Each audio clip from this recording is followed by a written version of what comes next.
आज हम बात करेंगे किताब 13 things mentally strong people don't do के बारे में। इस किताब की लेखिका है एमी मॉरन। ये किताब हमें बताती है कि सफलता के लिए मानसिक रूप से मजबूत बनना ज़रूरी है ताकि हम जीवन की परेशानियों के सामने हार न मान लें। तो चलिए शुरू करते हैं। खुद को दोषी महसूस करने में समय बर्बाद नहीं करना। हम सभी जीवन में दर्द और दुख का अनुभव करते हैं। ये एक सामान्य स्वास्थ्य की भावना है, लेकिन अपने दुख और दुर्भाग्य पर अधिक ध्यान देना आत्मविनाशकारी हो सकता है। यदि हम तनाव से जूझते समय आत्मदया को हावी होने देते हैं, तो हम समाधान पर काम करना बंद कर देंगे। इसलिए हमें उन बातों और विचारों के प्रति सचेत रहना होगा जो हमें आत्मदया महसूस करने की ओर ले जाते हैं। खुद की भावनाओं के साथ खेलने का अधिकार किसी को ना दें। लोगों को ये नियंत्रण करने की शक्ति देना कि हम कैसे सोचते हैं, महसूस करते हैं और व्यवहार करते हैं, मानसिक रूप से मजबूत होना असंभव बनाता है। अपनी भावनाओं पर ध्यान दें कि वे कैसे हमारे और लोगों के विचारों पर प्रतिक्रिया करते हैं, और अपने लिए वे तरीके भी खोजें जिन पर हमारे विचार बेहतर प्रतिक्रिया देते हैं। ये मुश्किल है, लेकिन अभ्यास के द्वारा इसे आसान बनाया जा सकता है। बदलाव से नहीं डरना। ये कहना आसान होता है कि हम बदलाव चाहते हैं, लेकिन सफलतापूर्वक बदलाव करना कठिन होता है, क्योंकि हमारे विचार और भावनाएं अक्सर हमारे व्यवहार को बदलाव से रोकती हैं, भले ही इससे हमारे जीवन में सुधार हो रहा हो। अगर हम बदलाव नहीं चाहते हैं, तो दुर्भाग्य से हमारा जीवन बदल जाता है।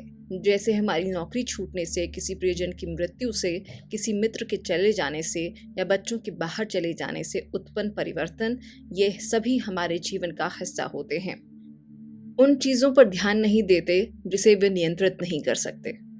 सब कुछ नियंत्रण में रखना हमें बहुत सुरक्षित महसूस करवा सकता है, लेकिन ये सोचना कि हम हमेशा नियंत्रण रख सकते हैं, ये हमारे लिए परेशानियां खड़ी कर सकता है। इसलिए लेखिका हमें सभी चीज़ों पर नियंत्रण पाने की भावना से बचने पर जोर देती हैं। जब हम इस बात पर ध्यान देते हैं कि दुनिया में क्या गलत हो रहा है, बिना ये देखे कि हमारे सोचने और काम करने के तरीके कैसे हैं और उन पर हमारा कितना नियंत्रण है, तो हम खुद को गलत और परेशानियों में फंसा हुआ पाते हैं। लेखिका हमें बताती हैं कि किसी तूफान को रोकने की कोशिश करना अपनी ऊर्जा बर्बाद करना है। इसके बजाय हमें इस बात पर ध्यान केंद्रित करना चाहिए कि हम इसके लिए क्या तैयारी कर सकते हैं। हर किसी को खुश करने में समय नहीं गंवाना। जिस प्रकार लोगों को ये नियंत्रित करने देने की अनुमति देना कि हम कैसा महसूस करते हैं, ये हमें नियंत्रण की भावना देता है।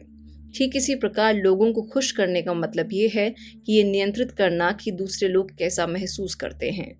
लेखिका हमें बताती हैं कि हमारे जीवन के कुछ क्षेत्र हो सकते हैं जहां हम अपने जीवन मूल्यों के अनुसार व्यवहार करते हैं, और कुछ क्षेत्रों में हम लोगों को खुश करने के बारे में चिंतित रहते हैं। हमें उन संकेतों को पहचानना होगा जो हमारा ज़रूरी काम छोड़कर दूसरों की मदद करने के लिए प्रेरित करते हैं, क्योंकि हम कुछ भी करें, हमेशा कुछ लोग खुश होंगे और कुछ दुखी। इसलिए ना कहना हमें सीखना होगा। जोखिम लेने से नहीं डरना। हम अपने जीवन में हर पल कई जोखिमों का सामना करते हैं, जैसे फाइनेंशियल, शारीरिक, भावनात्मक, सामाजिक और व्यावसायिक रिस्क। लेकिन हम उन जोखिमों से बचते रहते हैं जो हमें अपनी पूरी क्षमता तक पहुंचने में मदद कर सकते हैं, और ऐसा इसलिए होता है क्योंकि हम रिस्क लेने से डरते हैं। लेखिका हमें बताती हैं कि हमें इस बात पर ध्यान देना चाहिए कि हम किस प्रकार के रिस्क ले रहे हैं और वो रिस्क लेने से हम कैसा महसूस करते हैं। साथ ही हमें ये भी देखना चाहिए कि हम किस प्रकार के अवसर पर काम कर रहे हैं और किसे छोड़ रहे हैं। इससे हमें ये पता करने में मदद मिलती है कि हम जो जोखिम उठा रहे हैं उनसे हमें सबसे अधिक लाभ होगा या हमारी चिंता का कारण बनेंगे। अपनी बीती बातों को नहीं दोहराना। कभी कभी हम उन चीज़ों पर ध्यान केंद्रित करके दुखी होते रहते हैं जो वर्षों पहले हुई थी, जबकि सफल लोग पिछले सप्ताह जो हुआ था उस पर ध्यान केंद्रित करते हैं और उन घटनाओं से सीखने का प्रयास करते हैं। लेखिका बताती हैं कि अतीत में फंसे रहने से हम भविष्य का आनंद नहीं ले सकते। इसलिए ये जरूरी है कि हम उस समय और कामों को पहचानें जो हमें अतीत की याद दिलाते हैं, और अपनी भावनाओं को ठीक करने के लिए आवश्यक कदम उठाएं ताकि हम आगे बढ़ सकें। एक जैसी गलतियां बार बार ना करना। अधिकतर समय हम ये सोचकर काम करते हैं कि हम जो कर रहे हैं वो सही है। अगर उनमें गलतियां होती हैं तो हम दूसरों को दोष देते हैं। ये भावना हमें गलतियों से सीखना असंभव बना देता है। इसलिए लेखिका हमें बताती हैं कि गलतियां करना इंसान होने का प्रमाण है।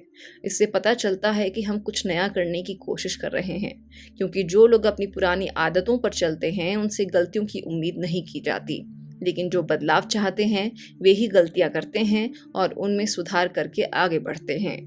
किसी विशेष समस्या को हल करने के लिए आमतौर पर कई अलग अलग तरीके होते हैं। यदि हमारी वर्तमान योजना सफल नहीं होती है तो कुछ नया आजमाने के लिए तैयार रहें, क्योंकि प्रत्येक गलती से सीखने के लिए आत्म जागरूकता और विनम्रता की आवश्यकता होती है। दूसरे लोगों की सफलता से नाराज नहीं होना। लेखिका हमें बताती हैं कि ईर्ष्या को इस प्रकार बताया जाता है कि मुझे वो चाहिए जो आपके पास है, और किसी की सफलता पर नाराजगी इससे भी आगे बढ़ती है। वो बताती हैं कि मैं वो चाहता हूँ जो आपके पास है, और मैं नहीं चाहता कि आपके पास वो हो। इसलिए हमें कभी कभी किसी की सफलता से ईर्ष्या होना सामान्य बात है, लेकिन किसी की सफलता से नाराज होना हमें परेशानियों में डाल सकता है। लेखिका हमें बताती हैं कि जब हम वास्तव में अच्छा कर रहे होते हैं तो दूसरों के प्रति नाराजगी महसूस करने से बचना आसान होता है, लेकिन जीवन में कई बार ऐसा भी होता है कि हमें सफलता के लिए संघर्ष करना पड़ता है, जब दूसरों की सफलता को देखकर नाराज ना होना कठिन हो जाता है। जब हम अपने लक्ष्य तक पहुंचने के लिए संघर्ष कर रहे हों, जबकि हमारे आसपास के लोग अपने लक्ष्य तक पहुंचकर खुशियां मना रहे हों, तब अपनी भावनाओं को नियंत्रित करने के लिए कड़ी मेहनत और लगन की आवश्यकता होती है।